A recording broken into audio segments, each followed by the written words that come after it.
নমঃ পার্বতী পতে হর হর মহাদেব।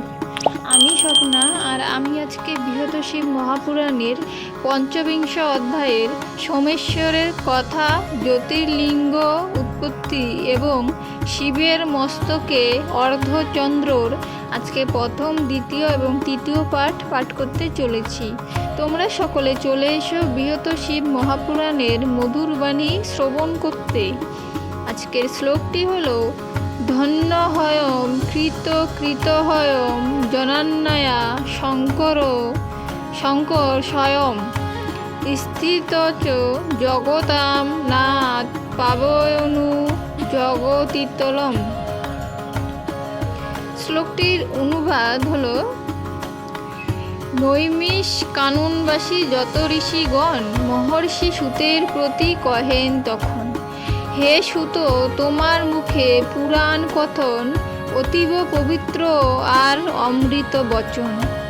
হে সুত, এক্ষণে জ্যোতির্লিঙ্গের মাহাত্ম্য বর্ণনা করহ, যাতে হইব পবিত্র। সুত কহিলেন, আমি শুনেছি, যেমন তাহা যথাযথ রূপে করিব বর্ণন। শত বছরেও সেই সকল মাহাত্ম্য বর্ণনা করিতে কেহ না হবে সমর্থ। তথাপি আপনাদের নিকটে এখন সংক্ষেপে করিয়া কিছু করিব বর্ণন। মহাত্মা দক্ষের সপ্তবিংশতি তনয়া চন্দ্রের সহিত তাহাদের দেন বিয়া। তবে সেই কন্যাগণ চন্দ্রকে পাইয়া সেই কালে হইলেন আনন্দিত হিয়া। চন্দ্রমাও তাহাদের পাইয়া তখন সদায় অপূর্ব সভা করেন ধারণ। সুবর্ণ সংযোগে মণি প্রদীপ্ত যেমন, মণিসহ স্বর্ণ দ্যুতি ছড়ায় তেমন। চন্দ্র আর দক্ষ কন্যাগণের ঘটনা অতঃপর আমি তাহা করিব বর্ণনা। দেবতা চন্দ্রের সপ্তবিংশতি রমণী, সকলের প্রিয়তমা ছিলেন রোহিণী। তবে অতি দুঃখ পেয়ে অন্য পত্নীগণ পিতার শরণাগত হলেন তখন। আসলে আমি এই বৃহৎ শিব মহাপুরাণের এই এখন যে পাঠ করলাম যে প্রিয়তমা রোহিণী ছিল, আমি ভগবান শিব এবং মাতা পার্বতীর ভিডিওগুলোতে দেখেছি যে এখানে রোহিণী আছেন না, ওনাকে দেবতা চন্দ্র অনেক বেশি ভালোবাসতেন। এই কথা নিয়ে অন্য যে বোনগুলো ছিল তারা তাদের পিতার কাছে কিন্তু নালিশ করে দুঃখ পেয়ে। তারপর বাকি পাঠগুলো হলো, দক্ষ তাহাদের দুঃখ হয়ে অবগত, সেই কালে হইলেন অতীব ব্যথিত। চন্দ্রের নিকটে তবে করিয়া গমন, দক্ষ প্রজাপতি তারে কহেন তখন, হে চন্দ্র, নির্মল কুলে জনম তোমার, পত্নীগণ প্রতি তব একই ব্যবহার। কম বেশি ভালোবাসা উচিত না হয়, সবারে সমানভাবে রাখিবে নিশ্চয়। জামাতাকে এই বাক্য কহিয়া তখন নিঃশঙ্ক চিত্রিতে দক্ষ করেন গমন। কিন্তু মূঢ়মতি চন্দ্র শ্বশুরের আজ্ঞা, নির্বোধ বশত সদা করিল অবজ্ঞা। যখন যাহার ভাগ্যে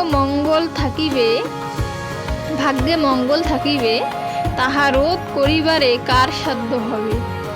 আবার অশুভ আছে যাহার ললাটে, শত চেষ্টাতেও নাহি বিপরীত ঘটে। সেই জন্য চন্দ্র অবশ্যম্ভী ফলে, শ্বশুরের বাক্য সর্বক্ষণ অবহেলে। পুনরায় দক্ষ আসি চন্দ্রপতি কয়, এই ব্যবহার তব উচিত না হয়। তাই আমি করিতেছি তোমার শাপগ্রস্ত, এই পাপে ক্ষয় রোগে হইবে আক্রান্ত।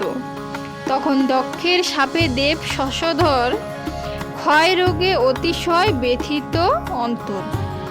দেবতা গন্ধর্ব ঋষি আদি সর্বজন, চন্দ্রের ব্যথায় দুঃখ পাইল তখন।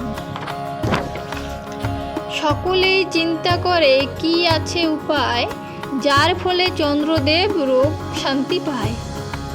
তখন দেবতা ও প্রাচীন ঋষিগণ উপায় জানিতে যান ব্রহ্মার সদন। তাহার শরণাপন্ন হইয়া তখন চন্দ্রের বৃত্তান্ত যত করেন বর্ণন। সকল শুনিয়া ব্রহ্মা কহে অতঃপর, কেন এই মন্দ কর্ম করে শশধর। চন্দ্রের স্বভাব মন্দ জানে প্রজাপতি, তথাপি দিলেন শাপ কেন তার প্রতি। শুনো দেব ঋষিগণ এই শশধর, এখানে শশধর মানে শ্বশুর মশাইকে বোঝানো হয়েছে দক্ষকে। পুরাকালে পাপ কার্য করিল বিস্তর, তারা নামে নারী বৃহস্পতির গৃহিণী। হরণ করিল তারে ওই নিশামণি। হরণ করিল তারে ওই নিশামণি। ওই শশধর দেবগণের বিরুদ্ধে দৈত্যর সাহায্য নিয়ে মাতিলে যুদ্ধে। এমন প্রকার মন্দ কর্ম বহুতর, করিল নির্ভর দুষ্টমতি শশধর। যাহা হইবার তাহা নিশ্চয়ই হইবে, কে এমন আছে যিনি অন্যথা করিবে। এখন যাহাতে তার রোগ মুক্তি হয়, তাহাদের এক্ষণে কহিব সে বিষয়। এক্ষণে প্রভাস ক্ষেত্রে করিয়া গমন, মহেশ্বরে শশাঙ্ক করুক আরাধন। তার প্রতি মহেশ্বর যদি হন প্রীত, তবে তার ক্ষয় রোগ হবে বিবহিত। ব্রহ্মা মুখে শুনি রোগ নাশের উপায়, দেবতা ও ঋষিগণ গেলেন তরায়। চন্দ্রকে সকল কহি লইয়া তাহারে, পবিত্র প্রভাস তীর্থে চলেন সত্তরে। তথা সরস্বতী তীরে শশাঙ্ক তখন একটি সুন্দর গর্ত করেন সৃজন। সকল তীর্থকে তথা করি আবাহন, বিধানে পার্থিব লিঙ্গ করেন পূজন। আজকে বৃহৎশিব মহাপুরাণের পঞ্চবিংশ অধ্যায়ে প্রথম, দ্বিতীয়, তৃতীয় পাঠ এখানেই সমাপ্ত হলো।